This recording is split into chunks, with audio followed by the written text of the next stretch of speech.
සුබ දවසක් හැම කෙනෙකුටම. අපි මේ දවස්වල කතා කරන්නේ මේ පිටකොන්දේ වේදනාවල් හැබැයි ස්නායු තෙරපීමක් නැතුව තියෙනවා නම් මොකද කරන්න කියලා. අපි පහුගිය සතියේ සාකච්ඡා කරා මේ මහත වැරදි ඉරියව් මේවා පාලනය කරගන්නේ කොහොමද කියන එක. එතකොට දැන් මේ රෝගියාගේ කොඳු වැට පෙළ MRI එකක් කළා, කොඳු වැටවල එහෙම වීමක් තියෙනවද කියලා X-ray එකක් කළා බැලුවට පස්සේ එහෙම නැත්නම් අපි දන්නවා රෝගියාට ප්‍රතිකාර කළ යුත්තේ ඖෂධ වලින් නෙවෙයි. ඖෂධ අවශ්‍ය වෙන්නේ බොහොම කෙටි කාලයකට. ඒ කියන්නේ ඒ කොඳු වැටපෙළේ මස්පිඩු ශක්තිමත් කරලා, ඉරියව් සකස් කරලා, නම්‍යශීලීභාවය ඇති කරගන්නා කාල සීමාව තුළ අපිට මේ ඒ ව්‍යායාම කිරීමේදී හෝ අපි කියන අනුගමනය කරන පිළිවෙත් අනුගමනය කිරීමට බාධාවක් වෙනවා නම් කැක්කුම අපි ඒක පාලනය කරන්න ඕන.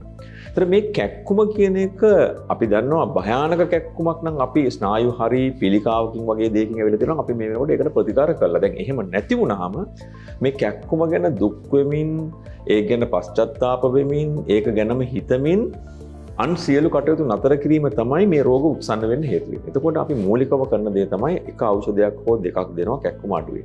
ඊට පස්සේ උදේ පාන්දර සිට සවස් වෙනකන් ඒ රෝගියාට සිද්ධ වෙනවා යම් යම් ක්‍රියාකාරකම් කරන්න.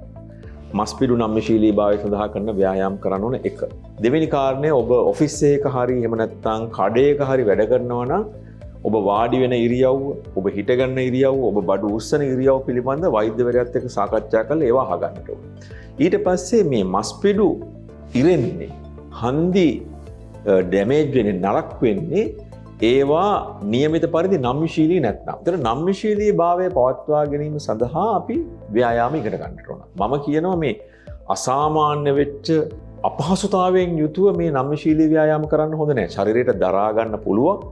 වයසට ගැලපෙන, ඒ කියන්නේ තරුණ කෙනෙක් කරන නම්‍යශීලී භාවයේ ව්‍යායාම වයසක කෙනෙකුට කරන්න බෑ. අපි දැකලා තියෙනවා මේ අතුපි පෙන්නා වගේ විවිධාකාර පර්සනල් ට්‍රේනර්ස්ලා, යෝගී ගුරුවරු ඇවිල්ලා මේ ව්‍යායාම කරන්න ගිහිල්ලා බොහෝ අය මස්පිඩු ඉරෙනවා, හන්දි ඩැමේජ් වෙනවා, මේ වගේ දේවල් අපි දැකලා තියෙනවා. ඒ නිසා එහෙම කරන්නේ නැතුව තමන්ගේ ශරීරයට ගැලපෙන ව්‍යායාම පන්තියක් ඔබ අහගන්නට ඕන. ඊට පස්සේ ශරීරය උණුසුම් කරන්න. මොකද උණුසුම් කිරීම කියන එක ඉතා වැදගත්. ඔබ එක තැනක වාඩිලා හිටුව පැයක් විතර මස්පිඩු ඔක්කොම සීතල වෙලා දරදඬු වෙනවා. එතකොට ඔබ යමක් කරන්න කලින් මේ උණුසුම් වීම අවශ්‍යයි, ශරීරයේ උණුසුම පවත්වා ගැනීම. ඒ සඳහා ඉතාම පහසුවෙන් කරන්න පුළුවන් දේ තමයි ඔබට ඇවිදින්න පුළුවන් හවසට. නැත්නම් උදේට. එහෙම නැත්නම් ඔබට බයිසිකලයක් පදින්න පුළුවන්.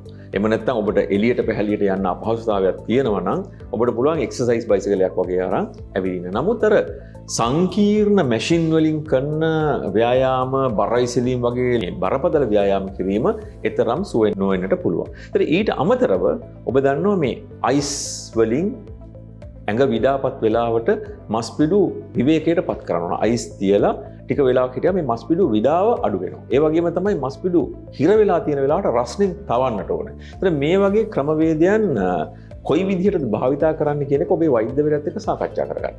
එහෙම සාකච්ඡා කරගෙන හරි වැඩපිළිවෙලක් ඔබ හිතනවා නම් සතියෙන් දෙකෙන් මේක හොඳ වෙයි කියලා ඒක වෙන්නේ නැහැ. මොකද ඔබේ ජීවන රටාව නිසා මේක ආවේ. බර නිසා මේක ආවේ. ඒතර බර අඩු කරන්න ඕනේ අනිවාර්යයෙන්ම. අවුරුදු වැඩිහිටියෙක් නම් ශ්‍රී ලංකාවේ කාන්තාවක් නම් බර කිලෝ 60ක් තමයි තියෙන්න පුළුවන් ප්‍රමාණය. පිරිමියෙක් නම් කිලෝ 70ක් 72ක් පමණ තමයි තියාගන්න පුළුවන්. එහෙම නැතුව ඊට වඩා බරපතල ලෙස බර වැඩි නම් එතකොට ඔබේ ප්‍රශ්න ඇති වෙනවා.